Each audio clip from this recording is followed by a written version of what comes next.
Salut à tous, c'est BizBiz. Alors aujourd'hui, l'épisode 722 du Zap Image. Comme d'habitude, je vous mets des images de foot d'actualité ou des images anciennes. On en parle un peu et c'est parti. Donc tout d'abord, n'hésitez pas à installer l'application OneFootball pour suivre toute l'actualité du foot à Ligue 1 sans description. Donc on va commencer comme tous les lundis par la Ligue 1 et les résultats du week-end. Donc on a déjà parlé que Lille s'était incliné contre l'AS Monaco vendredi. Sinon, hier, on peut voir que Lyon s'est imposé 3-2 contre Montpellier. Donc, il profite, on peut dire, de la défaite du club lillois. Et hier, dans le gros choc, qu'on parlera un petit peu après, donc le PSG s'est imposé 3-1 contre l'Olympique de Marseille. Donc, un petit coup d'œil au classement. Toujours première position, le PSG qui a 20 points d'avance quand même sur Lille, qui est classé deuxième.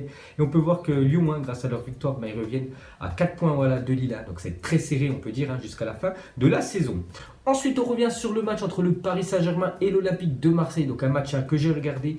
Donc déjà victoire du PSG comme d'habitude ces dernières années. Ça fait pas mal d'années quand même que le PSG, à chaque fois, on peut dire, bat l'équipe marseillaise. Donc un doublé d'Aurel Di Maria qui a été monstrueux hier. Il aurait même pu mettre un triplé si Kylian Mbappé lui aurait laissé le penalty en toute fin de match. Et un but de Mbappé contre un but de Valère Germain à la reprise, on peut dire, de la deuxième mi-temps. Donc comme d'habitude, le PSG bat cette équipe marseillaise. Bon, après, il y a un fossé bien sûr d'écart entre les deux équipes. Ensuite, 19e match consécutif sans victoire dans un classico pour l'Olympique de Marseille. Donc leur dernier succès remonte au 27 novembre 2011. On est quand même en mars 2019. Loin, très loin. C'est vrai que chaque année, c'est toujours une désillusion, on peut dire, pour l'Olympique de Marseille. C'est surtout depuis quand même que le Qatar simplement a racheté le Paris Saint-Germain. Ensuite, à parler de Mario Balotelli, hier fantomatique, Balotelli. Bon, après, c'était le PSG en face. C'était compliqué pour le buteur italien. Donc s'il avait marqué, Mario Balotelli avait prévu de montrer au parc un t-shirt sous son maillot avec la photo de Marcus Rashford. Marcus Rashford, c'est le bourreau, on peut dire, du PSG en Ligue des Champions. Le joueur qui a marqué le penalty en toute fin de match et qui a éliminé il y a 2 semaines l'équipe parisienne. Donc s'il aurait marqué Balotelli, il aurait enlevé son maillot, il aurait montré une photo de Marcus Rashford. Je pense que le public parisien aurait pété un câble. Ensuite, des nouvelles de Neymar. Donc il a dit la semaine prochaine, je reprends l'entraînement. Oui, je reviens sur les terrains et après dans 2 semaines, j'intègre le groupe. Donc voilà le retour de Neymar. Normalement, dans 2 semaines, c'est le retour pour lui à la compétition avec le PSG. Donc dommage que le PSG s'est fait éliminer, on peut dire, en Ligue des Champions. Sinon, il aurait été prêt, on peut dire, pour les quarts de finale. Ensuite, on continue avec le Paris Saint-Germain serait prêt à négocier les offres supérieures à 40 millions d'euros pour Edinson Cavani en vue d'un départ cet été. Donc il a fait le tour quand même, Cavani. Je crois que c'est l'un des joueurs les plus anciens de l'effectif du PSG. Je crois aussi Marco Verratti où ça date qu'il est dans l'équipe parisienne. Donc voilà, s'il y a des équipes qui sont intéressées par Edinson Cavani, le PSG pourrait le vendre cet été. Ensuite, on quitte la France, direction l'Angleterre. On va commencer déjà avec Chelsea qui sont inclinés hier du côté de Everton. Donc Richarlison et Sigurdsson ont été les buteurs côté Everton. Donc ça va pas du tout bien, on peut dire, pour l'équipe de Chelsea. N'oubliez pas que l'objectif du club, c'est de terminer dans les 4 premières places pour pouvoir jouer la prochaine Ligue des Champions. Donc ils sont très loin quand même.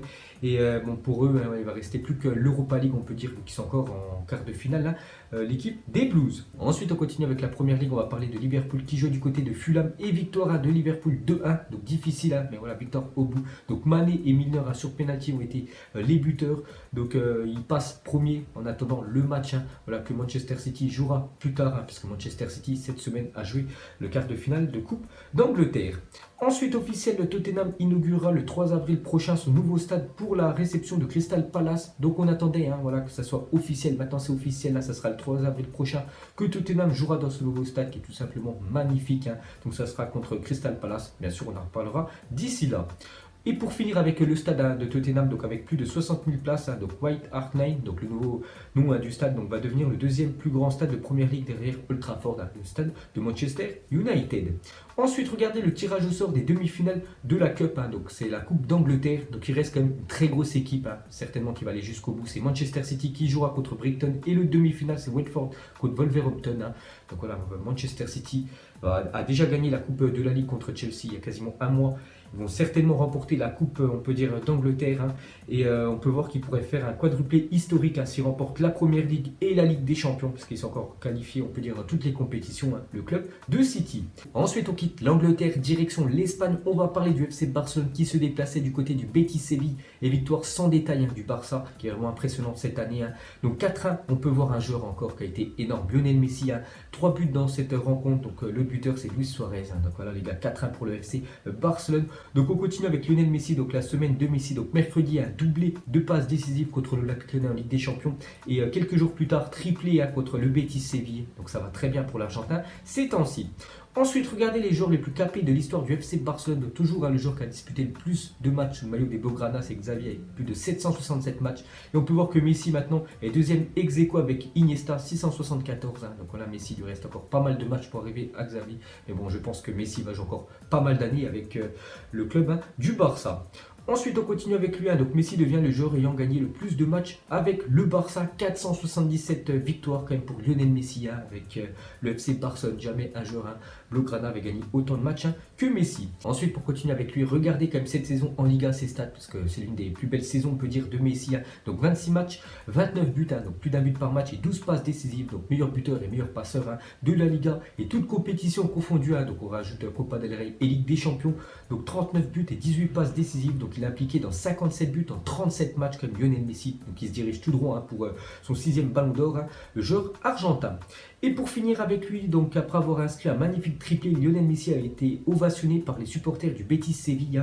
Donc à la fin du match, la Pulga a tenu à remercier les supporters. Il a dit: je ne me souviens pas d'avoir été applaudi par des supporters adverses auparavant. Merci pour cet accueil. Parce que voilà, ils étaient sous le charme, bien sûr, les supporters du Betis Séville. Après son triplé, ils l'ont tous applaudi, ovationné pour la légende Lionel Messi.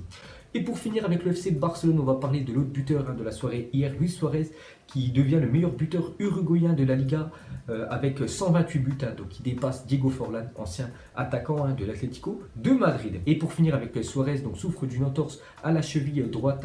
Donc des examens seront effectués aujourd'hui pour savoir combien de temps il sera indisponible. Donc je vous redirai tout ça demain. Ensuite, pour continuer avec le championnat espagnol, regardez la série impressionnante du français Ben Yedder avec Séville, toute compétition confondue. Donc sur ses 14 derniers matchs, 12 buts quand même pour Ben Yedder hier, qui a donné la victoire à Séville du côté de l'Espagnol Barcelone. Ils sont imposés 1-0. Et pour finir avec la Ligue, un petit coup d'œil au classement. Donc Barça 66 points, donc ils ont 10 points d'avance quand même sur l'Atlético de Madrid. Donc voilà, c'est quasiment mort, on peut dire, pour Madrid pour faire son retard. Surtout qu'ils sont inclinés ce week-end 2-0 du côté de Bilbao. Donc 3e position le Real, 4e Retafe. Donc on peut voir que Séville est classé actuellement 6e. Ensuite les gars, on quitte l'Espagne, on va aller en Italie et on va parler déjà de la grosse surprise du week-end, vu que la Juventus a perdu pour la première défaite cette saison, on peut dire, en championnat pour la Juve, qui s'est incliné 2-0 du côté du Genoa. Donc première défaite de la saison en Serie A pour la Juventus. Donc Ronaldo n'était pas titulaire, il était laissé au repos par Allegri.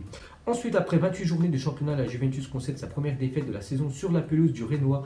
Donc la Juve n'avait plus perdu en Serie A depuis le 22 avril 2018. Ça faisait quasiment un an qu'ils n'avaient pas perdu la Juve.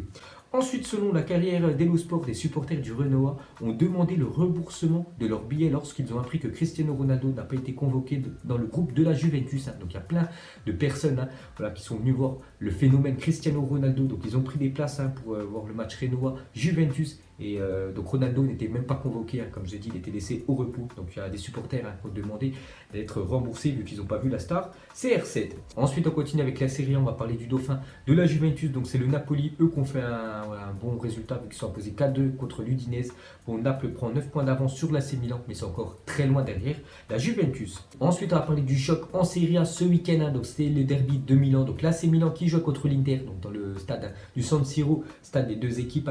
Donc on peut voir que c'est l'Inter qui s'est imposé 3-2. Donc l'AC Milan n'a jamais réussi, on peut dire, à bousculer l'équipe de l'Inter. Donc l'Inter s'impose dans ce derby de Milan et retrouve sa 3e place. Parce qu'on peut voir le classement. Donc Juventus 75 points, donc 15 points d'avance sur Naples. Donc on peut voir qu'il y a des sacrés crus. Donc l'Inter 3e et l'AC Milan 4e. Donc normalement ce serait ces 4 équipes-là qui joueraient l'année prochaine en Champions League. Ensuite, on quitte l'Italie, on va aller en Allemagne, on va parler du Bayern Munich après leur défaite contre Liverpool et leur élimination en Ligue des Champions. Maintenant, ils se concentrent à 100% sur la Bundesliga, vu qu'ils sont en ballottage avec bien sûr le Borussia Dortmund qui s'est imposé 3-2 il y a quelques jours. Donc eux, sans détail, ils sont imposés 6-0 à le Bayern Munich. On peut voir tous les buteurs côté munichois. Ensuite, pour continuer avec le Bayern, donc à 18 ans, Alphonso Davids a inscrit son premier but avec le Bayern Munich hier après-midi. Il est le premier joueur né en 2000 ou après à marquer avec les Bavarois. Donc il est arrivé cet hiver du côté du Whitecaps Vancouver.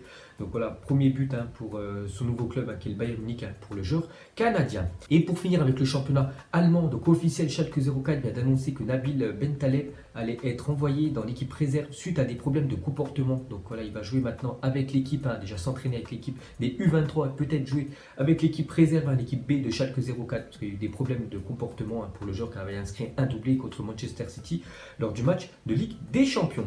Ensuite, on connaît les demi-finales de la Coupe Gambardella. Donc ça sera Toulouse, Montpellier et Saint-Etienne, Bordeaux, parce que les quarts de finale étaient effectués voilà, ce week-end. Donc match le dimanche 7 avril prochain, donc on en reparlera d'ici là. Ensuite officiel, Anthony Martial est forfait pour le rassemblement de l'équipe de France. Donc Thomas Lemar est appelé en renfort. Donc voilà, Martial qui s'est blessé je crois ce week-end avec Manchester United. Donc c'est Thomas Lemar qui le remplace. Ensuite officiel, Nike ne sera plus le sponsor du ballon de la Liga à partir de la saison prochaine. Donc Puma fournira les ballons pour les 3 prochaines saisons. Une petite info sur le championnat espagnol. Ensuite, hier, il y a eu plus de 60 739 spectateurs au Wanda Metropolitano, le stade de l'Atlético, pour le match féminin entre l'Atlético de Madrid et le FC Barcelone. C'est un record européen d'affluence pour un match féminin. Donc 60 000 personnes quand même sont déplacées pour voir un match féminin, c'est quand même incroyable.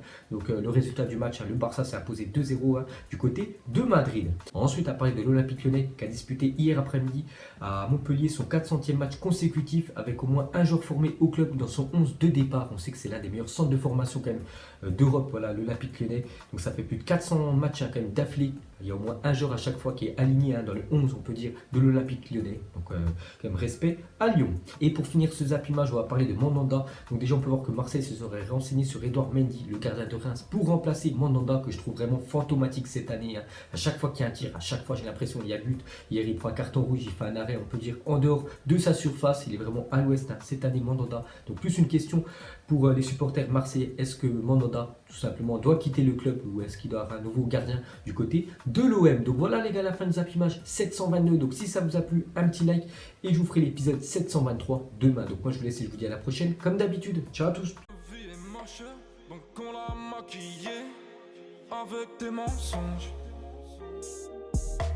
Et que son âme est moche, plus qu'à la maquiller avec des mensonges. Je sais pas ce qui se passe dans ma tête. Parfois, je voudrais sauver la terre. Parfois, je voudrais la voir brûler. Ça va pas trop, je roule un terre. Trop de haine pour 9 mètres carrés. Tristesse, faut pas.